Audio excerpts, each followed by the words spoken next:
Good morning, Fort McMurray, Wood Buffalo, and the rest of the world. You've tuned in to the Mac City Morning Show. I am your host, Elliot Pierre, and we're going to start this episode off the same way we start every episode off, with a moment of gratitude. I know you could be doing a million other things with your time, and the fact that you spend it with us truly does mean the world to me, so thank you. On that note, Tanner, hit him with the intro.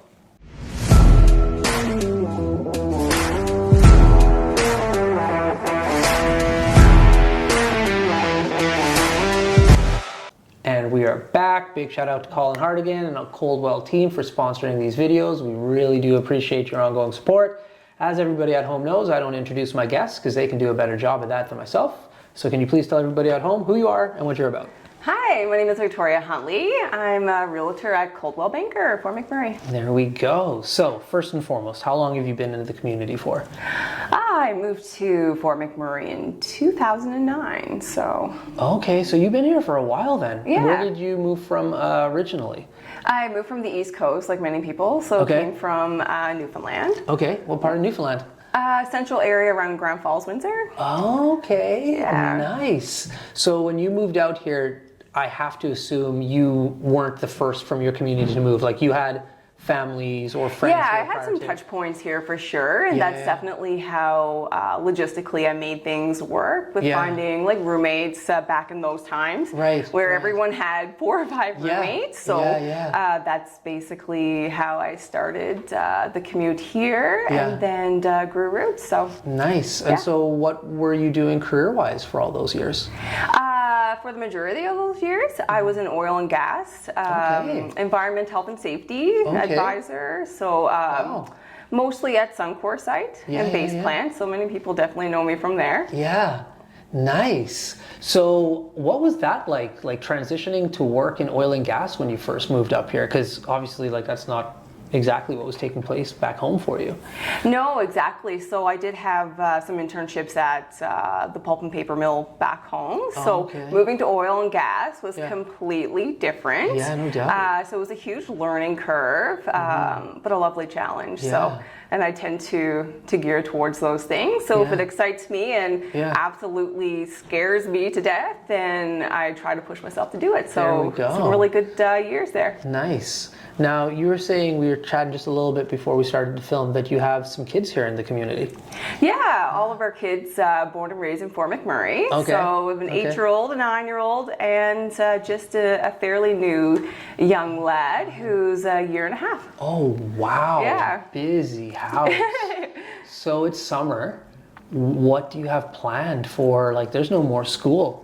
Yeah. It's like full on kid mode now. Yeah, so we recently purchased a new home Okay. in the Eagle Ridge area. So we've Okay. been basically putting a lot of our time, our spare time, Yeah. and effort into developing our backyard to make it a Okay. little bit of a mom and dad and kid oasis. Yeah, yeah, so yeah, the yeah. kids have been a part of that, and Okay. just lots of little camping trips and stuff Mm-hmm. like that planned. So we're going to stick it close to the community this year. Okay. Last year was a little all over the map, wild, and it was absolutely amazing. Yeah. But this year we're going to keep it close to home and do some nature. Yeah, what was your wild trips? Where did you go last Well, last year we packed up again with younger kids. Yeah. So the baby was about 5 months old, and Oh, thought my that it would be a goodness. lot of fun Yeah. and spontaneous to just take an adventure to the Yukon. year? No way. Yeah. So it was a lot of fun. So many good memories. How long did that take you?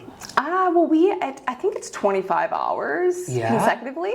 We did break it up for the kids though, so just Slave Lake we stopped, Right. and then northern BC. So we took about 3 days to get there, Okay. so we didn't really push the kids to the limit. We found out right. that 7 hours, six Yeah. and a half, 7 hours, Yeah. they're still They- happy. They still yeah. love everyone and Right, themselves. there you go.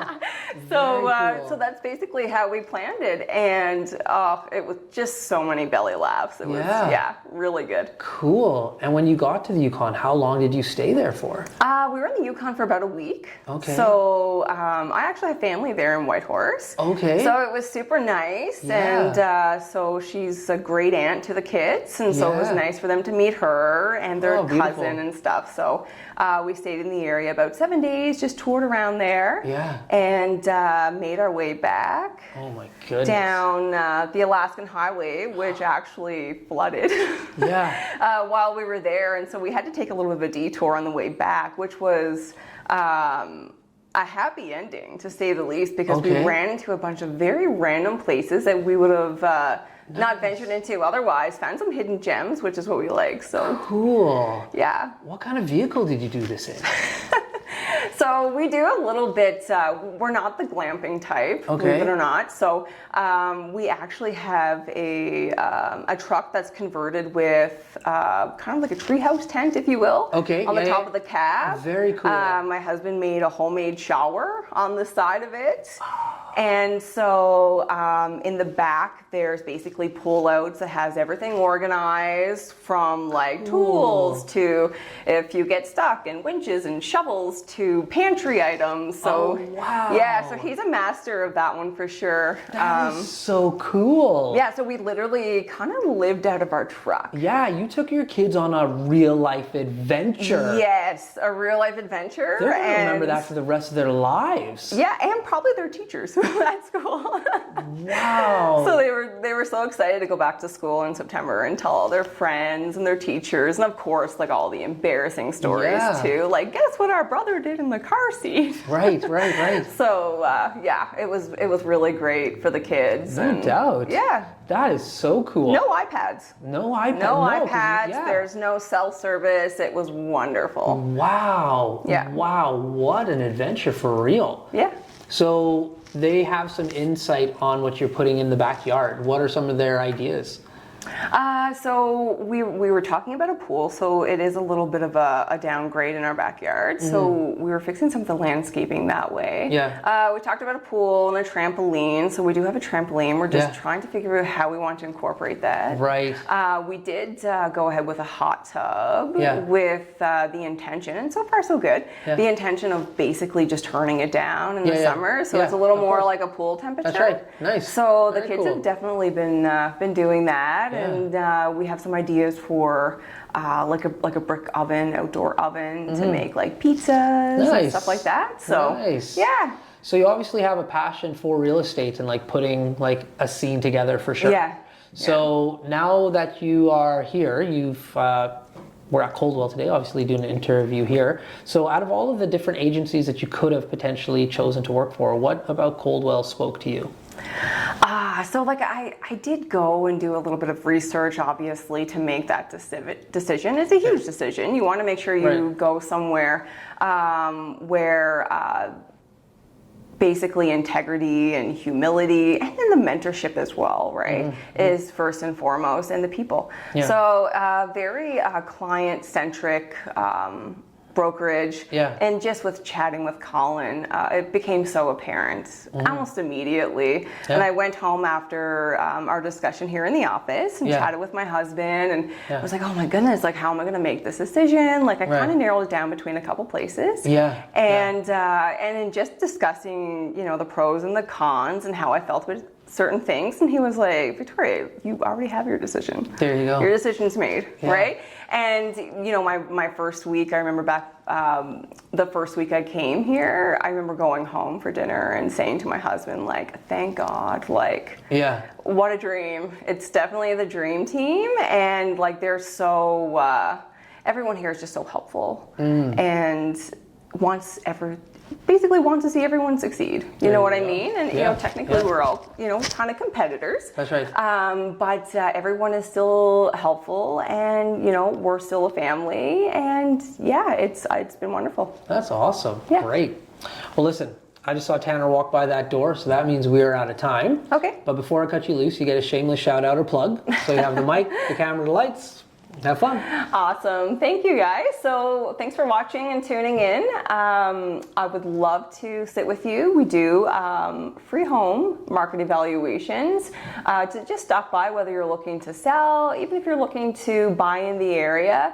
Definitely give me a call. So Victoria Huntley, 780-713-5694. And I do have a a fairly comprehensive website where you can check out all the MLS listings, and it's updated every 15 minutes, so victoriahuntley.ca. There we go. Awesome. Well, Fort McMurray, Wood Buffalo, the rest of the world, that's been another episode of the Mac City Morning Show. From the bottom of my heart, thank you very much for tuning in. Big shout out to Colin and Coldwell Banker for sponsoring these episodes. We do appreciate your ongoing support. Hope everybody at home is having a great day, and we'll see you tomorrow. Peace. What a deadly old way to end another morning show. Later, boss. It's so ballistic!